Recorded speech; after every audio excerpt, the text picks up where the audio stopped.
Hello guys, good day. So ari naman kami kay subong sa amon nga lote, as always. So ang amon naman nga activity subong is nag nag primer kami sang amon nga git. At to perti init gani kayo. Amo pa lang ta tapos amon nang gamay. So nakiskis na namon na ang tapuhan na lang kag butangan sang primer naman. So nung pawa na kami kay perti abi kay init guys. Ano na ni oras?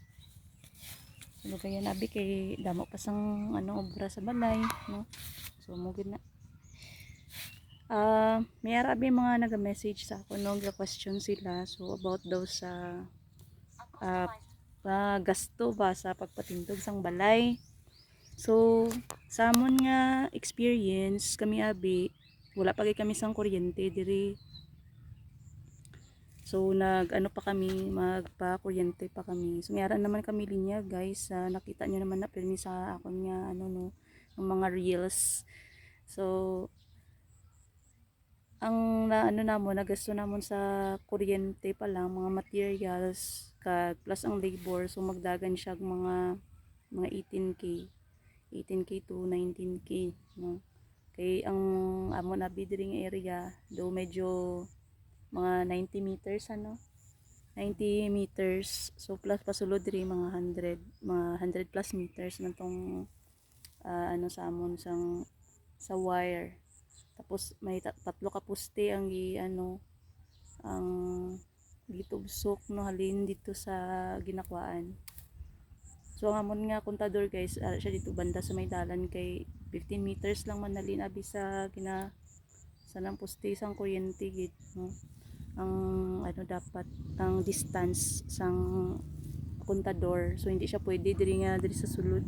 Ay nga diri banda sa amon So muna so, sa materials pa lang to siya guys, no. So ang pagkuan kay namon sini is nag-apply kami for temporary connection ana kay since wala pa man gid sang balay. So mo nga kami ning pasilungan ka motor namon dati gihimo namon nga bunk house. So dira namon gikabit ang temporary nga pakuryente namon. So mo siya diri kami nga area patindog sang balay guys. So sa kuryente pa lang to siya guys pero kung may kuryente na kamo so mas okay, no, kay mas gamay na lang ang bayaran nyo. So amon sini kay since ang requirement abi sa Socoteko pag magkuha ka sang temporary is need mo sang building permit. So nag-agi kami sa process guys nga nagkuha kami sang building permit. So ang requirement naman sa building permit is syempre ang plan sang imo nga balay. So nagpa-draw kami sa engineer sang gusto namon nga design sang balay. So nakagasto kami mga magdagan siya mga almost 19k. So 18,000 plus to siya. And then plus ang processing fee kay pa man kami nagpalihog pa kami sa amon engineer nga i-process ang papel namon para pagdalagan siya, no, para makakuha mi isang building permit. So sa atong naabtan na ginamon nga nagastuhan namon ang bayaran mo lang man abi kay sa zoning. So sa zoning guys na bayaran namon is pila to han? Mga 1,400 plus. And then sa fire sa naman sa tong 16 ganihan sa may kwanto sa may building permit lang. Okay, so sa building permit mga 1,600, no, kay depende abi sa size ang inyo nga balay, no, sa kung pila ka square meters ang balay ninyo. So dito na siya ginabase ang inyo nga ang balayran ninyo sa building permit. And then sa fire mera ka mo ba may gibayaran kami nga sa building permit yapon ni siya so mga 2,000 kapin mga 2,270 yata to.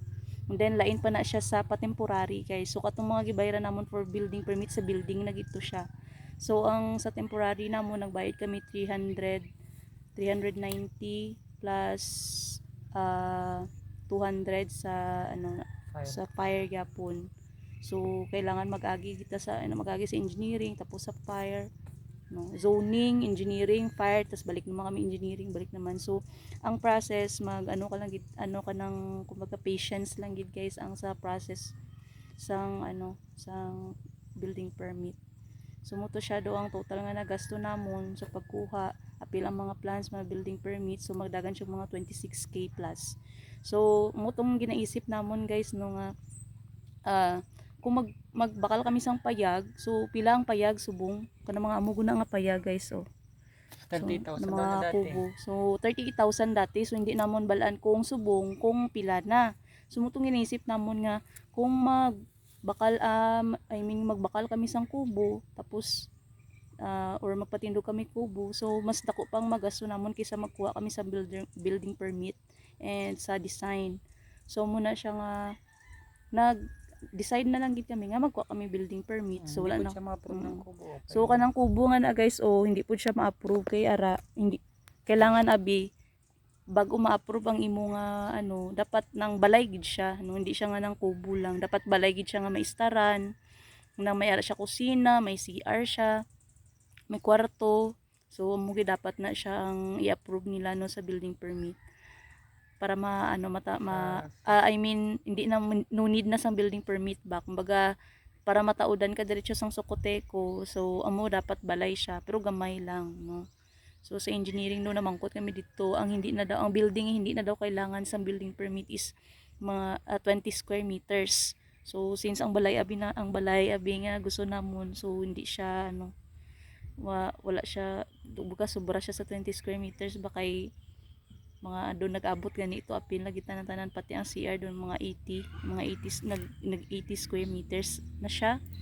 So muna, so sa mga sa gastuson guys no sa building, syempre wala pa man namon sa materials, hindi ko pa maano subong no kung pila gid ang magasto namon sa sa na gid nga ma-building na gid siya, kay since ari abi sa mga poste pa lang ni kulang pa ni siya guys, kay lang man ni kumbaga estimation pa lang man ni sa mga kwan, so hindi pa ni siya final. So i-update ta lang kamo kung pila gid ang magasto namon nga kanang na gud bala siya kanang ma mabuo na gid siya nga balay nga may atop na nang pwede na balay istaran. Susubong ang naano pala namon sa nag-abot nga materials namon is mga 60 plus k ang nagasto namon diri tanan, bakal, sa baras namon graba, simento, kag mga hollow blocks. So 1,000 pa to hollow blocks, so hindi man na siya magkasya ang hollow blocks.